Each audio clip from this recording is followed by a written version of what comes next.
الله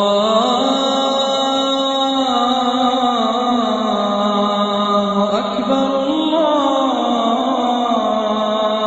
أكبر الله أكبر الله أكبر আল্লাহ সুবহানাহু ওয়া তাআলা যে আমাদের তওবা কবুল করবেন সেজন্য আমাদের কোন কোন শর্তগুলো পূরণ করতে হবে। তওবার ক্ষেত্রে নবী রাসূলগণের কোনো উদাহরণ কি বলবেন? মানে নবী রাসূলগণ কিভাবে আল্লাহ তাআলার কাছে তওবা করেছিলেন? আল্লাহ পবিত্র কোরআনে বলেছেন সূরা তাহরিম অধ্যায় নম্বর 66 আয়াত নম্বর 8 যে হে মুমিনগণ, তোমরা আল্লাহ তাআলার কাছে তওবা করো বিশুদ্ধ তওবা, এবং আমরা যদি 5টা শর্ত পূরণ করতে পারি তাহলে আল্লাহ আমাদের তওবা কবুল করবেন। 1 নম্বর, তাকে মেনে নিতে হবে সে যেটা করেছিল সেটা ভুল। 2 নম্বর, সাথে সাথে কাজটা বন্ধ করতে হবে। 3 নম্বর, সে আল্লাহ সুবহানাহু ওয়া তাআলার কাছে ক্ষমা প্রার্থনা করবে। 4 নম্বর, সে এই ভুল কাজটা আবার করবে না। আর 5 নম্বর, যদি সে অন্যের কাছ থেকে কিছু নিয়ে থাকে সেটা ফেরত দেওয়ার সামর্থ্য থাকলে ফেরত দেবে। যেমন টাকা চুরি করলে সে টাকা ফেরত দেবে, কোনো মূল্যবান সম্পদ নিলে ফেরত দেবে। সে যদি ক্ষতিপূরণ করতে পারে তাহলে সেটা করবে। আর ইবনে কাইমের মত অনুযায়ী তিনি বলেছেন যে তওবা তখনই কবুল করা হয় যদি সেই লোক গুনার কাজটা আর কখনো না করে, আর এটা তাকে ভালো কাজ করতে সাহায্য করবে, খারাপ কাজ করতে বাধা দেবে।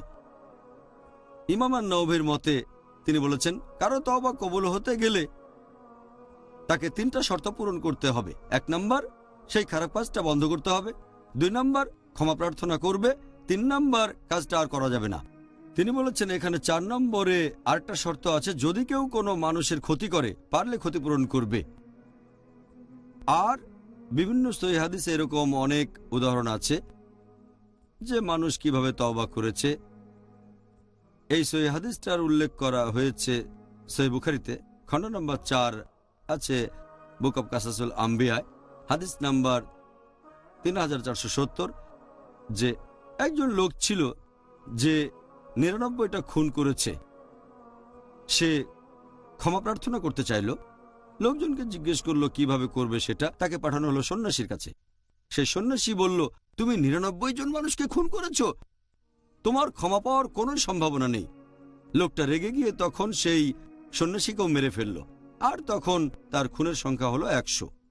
সে আরেক লোকের কাছে গেল আর বলল, আমি ক্ষমা প্রার্থনা করতে চাই। সে লোক বলল, যদি ক্ষমা প্রার্থনা করতে চাও তাহলে ওই দেশে যাও যেখানে মানুষ আল্লাহ তাআলার ইবাদত করে, আর ইনশাআল্লাহ সেই জায়গা ছেড়ে যাবে যেখানে তোমার পাপগুলো করেছো। সেই দেশে যাও যেখানে মানুষ ক্ষমা প্রার্থনা করছে, আর ইনশাআল্লাহ আল্লাহ তোমাকে ক্ষমা করে দেবেন। তখন লোকটা সেই দেশের দিকে রওনা হলো। তবে যাওয়ার পথে ঘটল দুর্ঘটনা, সে মারা গেল। তার মুখটা ফেরানো ছিল ওই গ্রামের দিকে যেখানে মানুষ তওবা করছে। তখন 2 জন ফেরেশতা, ভালো কাজের ফেরেশতা আর খারাপ কাজের ফেরেশতা, দুজনে আসলো, তাকে নিয়ে যেতে চাইলো। তখন বেহেশতের ফেরেশতা সেখানে বলল, একে আমরা নিয়ে যাব কারণ তওবা করতে চেয়েছিল। খারাপ কাজ বা দোজখের ফেরেশতা তখন বলল, না, সে তো কোনো একটা ভালো কাজ করেনি, আমরা নিয়ে যাব। তখন আল্লাহ সুবহানাহু ওয়া তাআলা হস্তক্ষেপ করেন।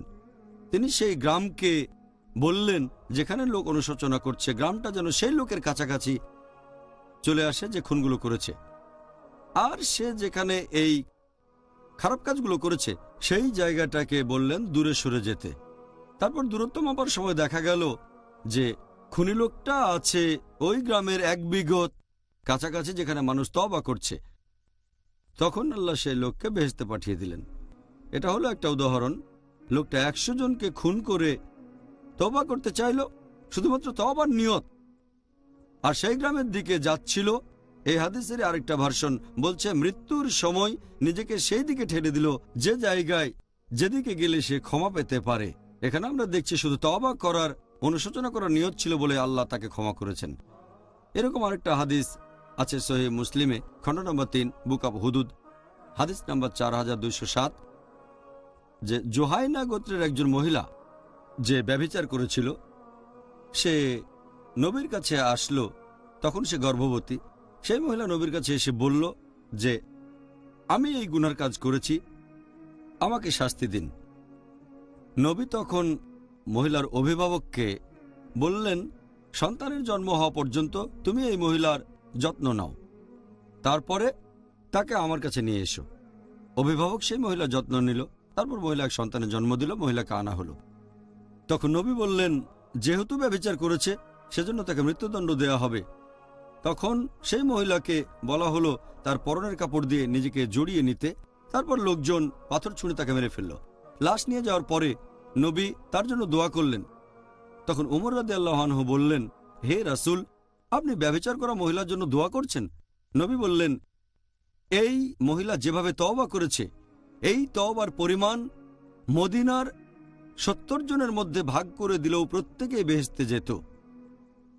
এই মহিলার চেয়ে ভালো তওবা আর কে করতে পারে? সে নিজের জীবন দিতেও প্রস্তুত আল্লাহ সুবহানাহু ওয়া তাআলার খাতিরে। এরকম আরেকটা উদাহরণ আছে সহিহ মুসলিমে, খণ্ড নম্বর 3, বুক অব হুদুদ, হাদিস নাম্বার 4205, যে মাইজ বিন মালিক রাদিয়াল্লাহু আনহু নবীর কাছে এসে তাকে বললেন যে আমাকে বিশুদ্ধ করেন।